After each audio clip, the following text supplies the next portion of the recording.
All right, back here at Arena Stage, I am so fortunate. I get to be here with Nija Okoro. Yes. Love that name. Thank you. And also Brian D. Coates. Got to keep that D in there, right? Yes, now talk about the roles that you all play here in Jitney.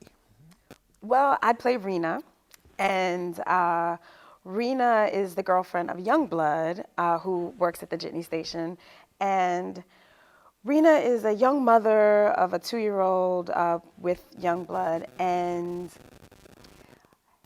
throughout the play, she's fighting for her family, fighting for understanding, fighting for partnership, true partnership. And she's also an upwardly mobile woman of the world because she goes to school, she's studying accounting, and she just has dreams that are bigger than her circumstance for her kid and for her family. All right, and Brian? I play Philmore, and Philmore is a doorman at a local hotel, which is not too far from the Jitney station. I come and I support the community. I like to have a good time. I've never missed a day of work. I'm very, very, I'm a good worker. I just, I've never been late, and I take pride in that. But on my off time, I find, you know, a little adventure, a little fun. I have a girlfriend who's not always accepting of my decision to like stay out at night. And, I won't give away too much, but I'm still dedicated to the community that's involved in this station. So talk about your role in this. You have played in several August Wilson plays. I have. And some great roles too. Yeah. And talk about this one versus some of the other roles you've played. Well, wow. So, you know, people often talk about August Wilson not writing enough for women. And it's just so interesting because every role I've ever played in his plays, I mean, these are the most full women who carry so much with them. I mean, it's like when he writes them, he writes them. UPS money. I had some debts to pay. I told you that too. I told you. I wouldn't see no money for a while. What kind of debt? Look, baby, just hang with me a while. That's all I ask, just for a minute. I've been hanging with you. That's what you said last time? Hang with me and it'll all turn around? When's it gonna turn around, Darnell? Soon, baby, soon. Just hang with me. So it's interesting because the last role I did was earlier this year, and it was in 2 Trains Running, and I played Risa. And it's so interesting because Risa's still in my spirit, you know? She just lives, she's such a beautiful soul.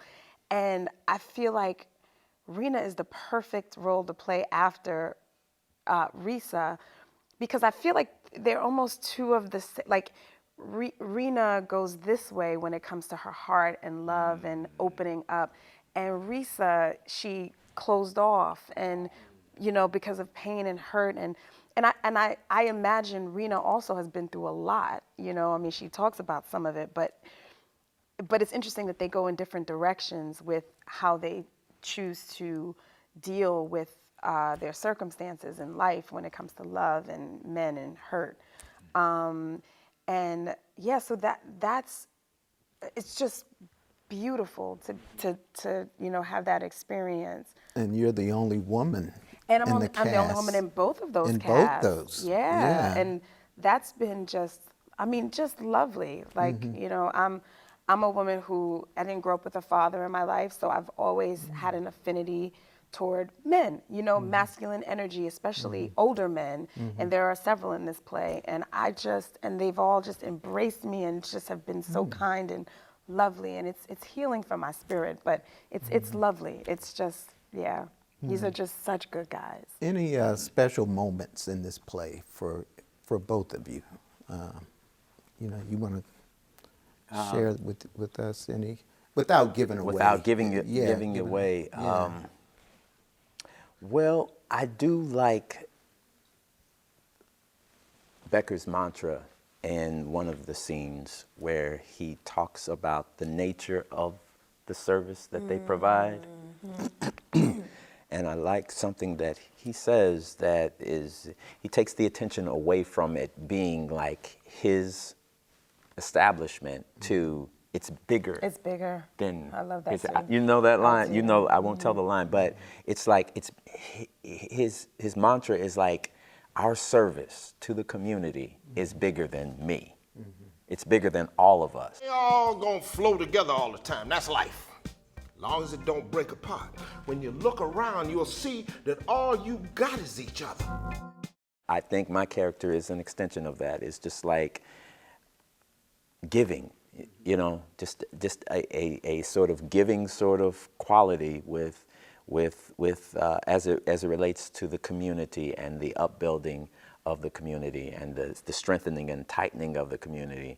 And to me, that's sort of what August Wilson represents too, is because he selflessly sort of just like wrote these characters as like a gift, you know? It's just like, he like gifted us with these characters who are not like, their intention. I mean, I can think, and if I could just talk about a few roles that I did with Gabriel in Fences. This is why I performed it twice. It's just like, through his challenges, he's a giver by nature. You know, he has his own sort of like made up sort of way of providing fruits and vegetables to the community, and it's just like, he brings Rose the flower all the time, and he's a giver, and it's just like something about that just like resonates with me. Yeah, he is. Yeah. I was thinking as soon as you asked that question, lately, and it always has gotten me in rehearsal. I mean, there's so many beautiful moments in this play. I mean, it really is hard to narrow down like one moment. But Booster, who has just gotten out of prison after 20 years, has a scene with Fielding.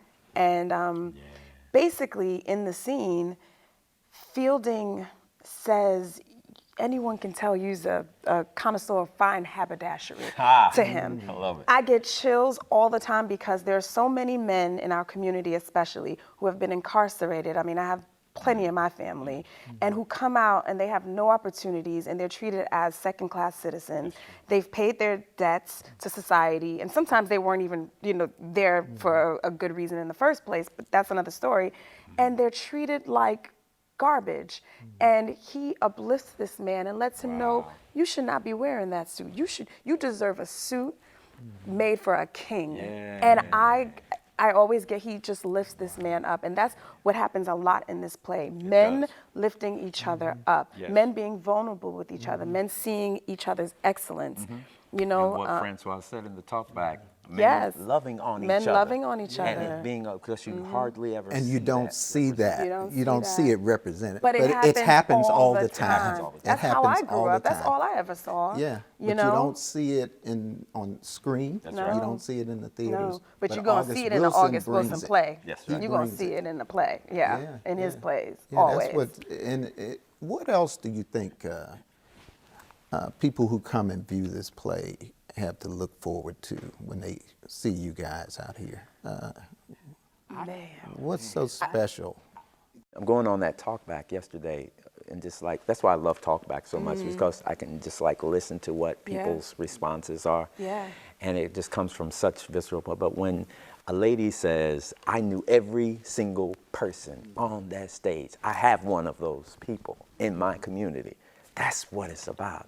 It's just like when you can see your life and your surroundings and the value in just everydayness on stage, I think we've pretty much done our job. Yeah. And it doesn't matter that it was 1977, right? Oh no! It's so relatable. It's today.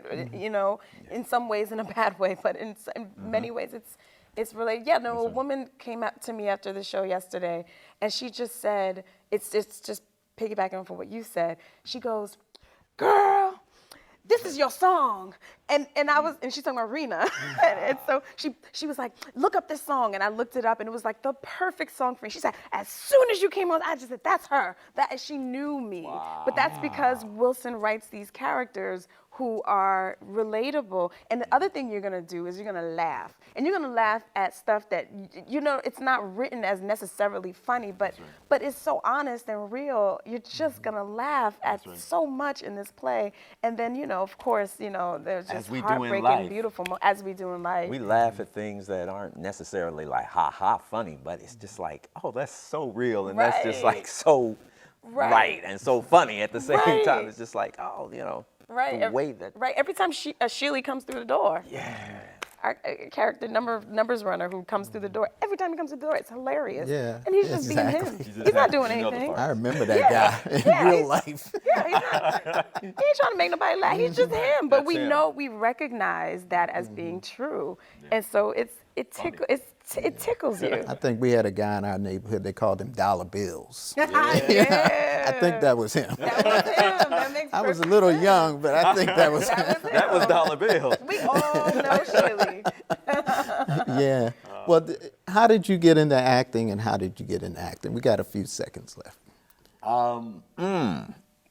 High school. Okay. I was new to a city, new to a state.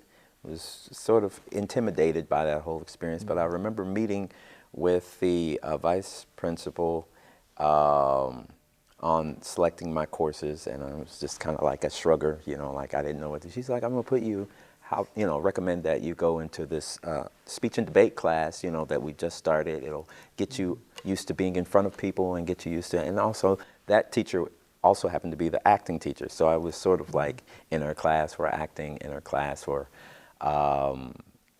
forensics, which is what we called it. I auditioned for the School of the Arts after I graduated, and I came to New York, and the rest is history. And what about you, Nija? Well, me, I grew up in the South Bronx, and it wasn't a very safe neighborhood. And my mother, she was a single mom who used to, work jobs and was like out of the home a lot. I was a latchkey kid, as they called them, and she put me in Harlem School of the Arts as a way to just keep me busy. And so I took a lot of different things like dance and, can't sing. And I just fell in love with acting. And I think it was because I was a bit of an overachiever. Like everything was easy to me in school. I mean, I also went to public school, mostly. So it was just easy. But acting, from the beginning, my first role was Liza Doolittle. Oh, wow. I just thought it was like difficult in the best way possible. And I still find it, fascinating. And so I fell in love then, and then from there I was like, I'm going to LaGuardia, the Fame School. It was the only school I applied to. My school told me, oh, no, nobody from here has ever gotten into that school. And I was like, well, that's the school I'm going to. And I got in. It was the only school I applied to. Then I also went to Juilliard later on a full scholarship. So I just So you just always had that confidence too. No. But I also think I'm so used to adversity, like people telling me what I can't do and how I'm not gonna, you know what I mean? Like, most of the friends I grew up with didn't even finish high school, like the ones from my neighborhood. So it's like, I think there was something in me that was like, no, I'm gonna do it. You and Mary J. Blige up there. Listen. Wasn't she up in that Yeah, area? she was in like Mount Vernon area, yeah. What, J-Lo maybe? J-Lo is from the Boogie Down. See, all the great women come from that area. Hustlers. Along with Nija, right? I know, right? Exactly. All right. Exactly. Well, Brian D. and Nija, thank you for being on you. Metro This Scene. has been awesome. And keep doing great things. Yeah. Thank you. All Come right. back. I got to come back and see it one more time. Oh, good deal. All right. You might see some little changes. Yeah, you're going to enjoy yourself again. Thanks for having us.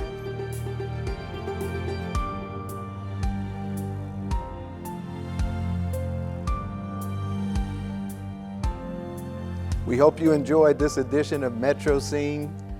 Thanks to Nija Okoro, Ray Anthony Thomas, and Brian D. Coates from the cast of Jitney right here at Arena Stage.